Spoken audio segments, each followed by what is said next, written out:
Hello, good evening. So today I'm going to talk about winking coronary sign. Basically, this sign represents a novel discovery which tells you an underlying ventricular septal rupture or an unstable septum, which may be manifestation of LV aneurysm. But this sign was first defined in ventricular septal rupture as a complication of acute MI, and it was a discovery which was then named after me as Kamal Sharma sign. So basically, ventricular septal rupture is an uncommon but potentially lethal complication of acute MI, and its prompt recognition is essential to permit timely institution of corrective measure. The novel unique angiographic sign, also called as winking coronary sign, is now recognized in post-MI ventricular septal rupture. Winking coronary sign, or also called as Kamal Sharma sign, is defined as a partial transient occlusion on infarct-related artery overlying the site of ventricular septal rupture during systole and near normal filling in the diastole. And this has been published in Indian Heart Journal in one of the articles in December 2018.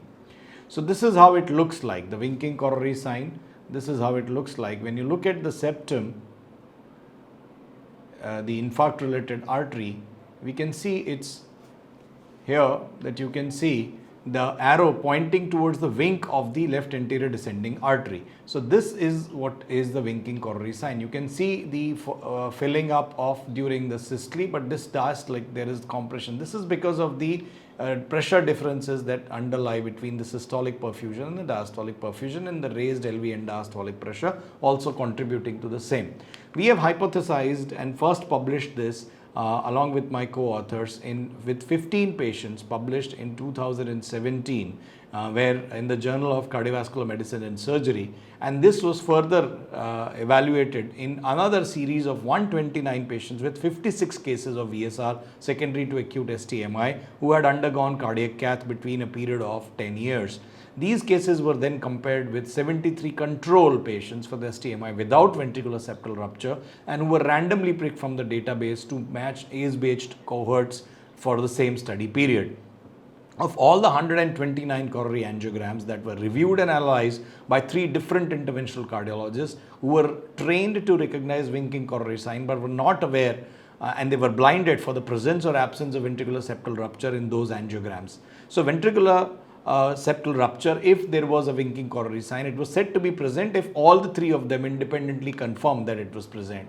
When you compare and look at the no VSR versus VSR group, of course the TIMI flow is very important determinant. Thrombolysis were not so significant, though we know now that the thrombolyzed subgroup of patients in the historical subgroups, it was the predictor of development of VSR.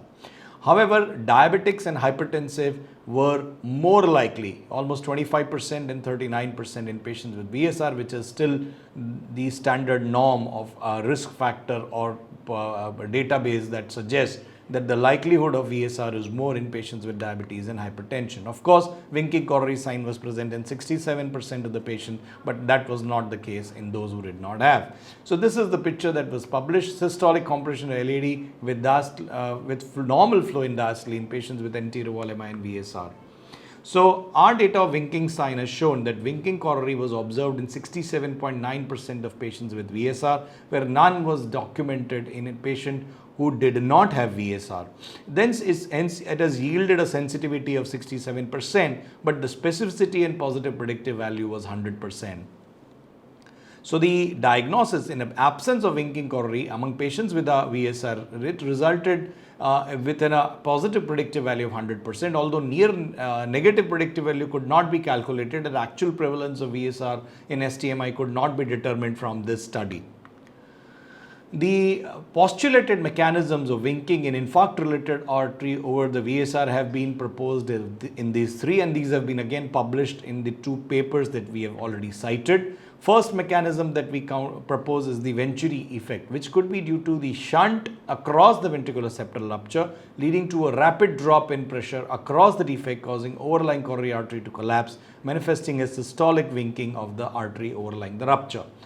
According to the second theory that we have postulated, which is the mechanical theory, this is the mechanical compression or collapse of infarct-related artery due to instability of the septum adjusting to the rupture site itself.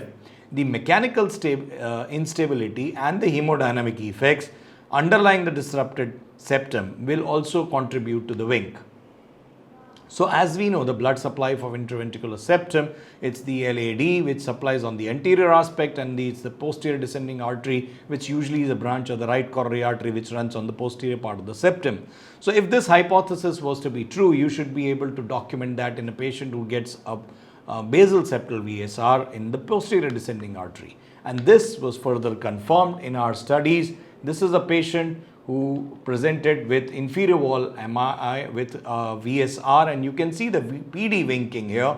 The posterior descending artery is showing a wink, and this was a patient who actually underwent a device closure for the VSR. So you can see the wink here in the posterior descending artery, a dominant right coronary artery. And this is the other view, the PA cranial view, again showing the same. You can see the arrow now pointing to the VSR. You can see the systolic collapse and diastolic filling at the site overlying the VSR.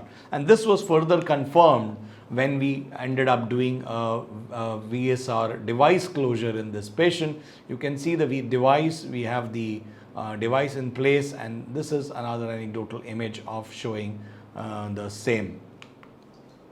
So this is the second publication of the series in the Indian Heart Journal, Diagnostic Accuracy of Novel Winking Coronary Angiogram in Patients Presenting with VSR Complicating an Acute MI. So what we have analyzed, there was nothing big that we researched upon. It's just a sheer observation that you learn, and this is what we propose, that one can learn a lot just by good observation. When you have a good observation of the things that are happening around you, you can pick up disorders like this. So the added advantage of ventricular septal rupture winking coronary sign is that you can have an echocardiography done maybe a day before, and you do a procedure on the second day, or maybe if you have missed a basal septal VSR or a VSR that is developed perioperatively during a coronary procedure. We have seen patients who underwent a PCI and then post opening up the artery, some of them have picked up a VSR. So this advantage of winking coronary sign is in those patients who develop a VSR in a time frame between the clinical auscultation and echocardiography to the angiogram, or patients who have rushed to the cath lab prior to an echo, or echo is to be scheduled immediately in cath lab table. This is an additional value of picking up a ventricular septal rupture in patients of acute myocardial infarction. And remember, the small basal septal VSRs may not be picked up in the inferior wall MI very easily unless you do a very good thorough echocardiogram or a good auscultation, which will always pick up a VSR. But if you've missed out on that, angiogram will tell you a wink if the overlying infarct related artery is patent.